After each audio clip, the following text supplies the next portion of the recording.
Free Country 99.9 WFRE. Country must be countrywide with Brantley Gilbert, 829. I'm Tom Whalen with Dee Dee from Frederick County Animal Control and Adoption with our Shockley Honda Pet of the Week. First time in years you guys have brought a reptile in, or a snake. There may have been a reptile here. This is Moo. Go to my Facebook page. You can see a picture of Moo. Moo is a corn snake. Right. She is a beautiful corn snake, and corn snakes eat mice. Moo will eat frozen mice, and sometimes when people are going to acquire a pet snake, they really want to know that because naturally snakes prefer their food alive, and then that is a conundrum for the caretaker if you want to be involved in all of that nature. Well, I mean, can you go into the freezer section and get like Stouffer's frozen mice casserole or something? Where do you find food Not for yet. Moo? Okay. You can go to a pet store that has exactly such a refrigerator is freezer that right? section. Okay. That is correct. And where did she come from? Well, she came from someone who no longer wants to take care of her and brought her into the shelter for us to see if we could find a home for her.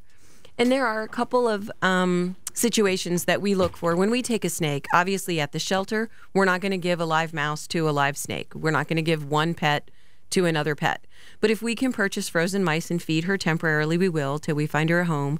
But what we also look for is we work with reptile rescues. We work with local resellers and try to see if we can find someone that will take her from us and give her the proper lighting, humidity, everything that she needs to have her optimal environment, because we don't have that at the shelter. Is that an expense? Is that something that would be a red flag for somebody who might want to, I mean, as far as caring for this, is it expensive? Is it a high maintenance situation? I guess that all depends on what your lifestyle is like. Obviously, you can go away for the weekend and leave your snake at home set up nicely with a neighbor checking in on it, which you cannot do with a cat or dog. But that initial setup, yeah, you got to buy an aquarium. It's got to be big enough. It has to be heated. It has to have humidity. So there's an initial outlay of cost in equipment, yes. What about laws in the state of Maryland? I guess you cannot keep maybe poisonous reptiles in your house, or are you allowed to do that? Well, in Maryland, interestingly, it goes county by county. For example, Montgomery County passed a law maybe 6-7 years ago for no poisonous snakes. There are some DNR laws that say you can't keep more than a certain number of indigenous snakes, like you can't keep more than 3 black snakes, but she's perfectly legal in Maryland, and since she's not poisonous, she makes a pretty safe pet as snakes go. Dina's just peeking in the studio door. Usually she blasts in here like it's her second home, but she's peeking here now. But Moo has been put away. How often does this happen, Dee Dee? How often do snakes come into the shelter? I would say I would have to check for sure, but in the last year we've had 4 or 5. What's the biggest one that's come in? Have people abandoned a python or a boa constrictor in this area? Because I know people who have them. We actually had a carpet python last month that someone found in her backyard, believe it or not. Those snakes are not easy to handle, and they do have to have live food. So we found a reptile placement for that snake. But more likely, we get them on either given up to us or at an eviction. If the sheriff calls and says, they are not leaving this snake behind, you need to come get it. 301-600-1546. Not for everybody. There's not a big awe factor when you go to my Facebook page and you can see Moo.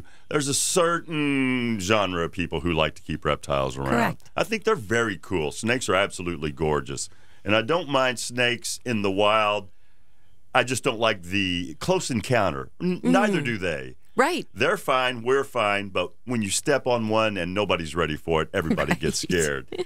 Moo is our corn snake, and I had no idea that corn snakes were pets, and I would have looked at this and thought, well, this snake will kill me in a second, but that ain't going to happen. Right. As soon as you took it out, it started taking a trip up into the sleeve, up under your blouse, because you said she was cold. Yeah, she's a little chilly. She has a heated enclosure at the shelter, and so when I took her in the car and brought her out here, she's feeling the weather. It's a little chilly for a snake. Same process, same protocol as adopting a puppy or a doggy. You educate that person, find out if they're ready to take the snake, because you don't want to have it back. Exactly right, and we don't want to have the snake suffer or the person get overwhelmed.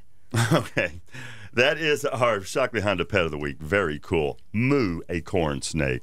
8:33. Here's traffic with Dina. Dina, snake is put away. Okay. It is fine. Although Pat Mendonca and I have a little something worked out.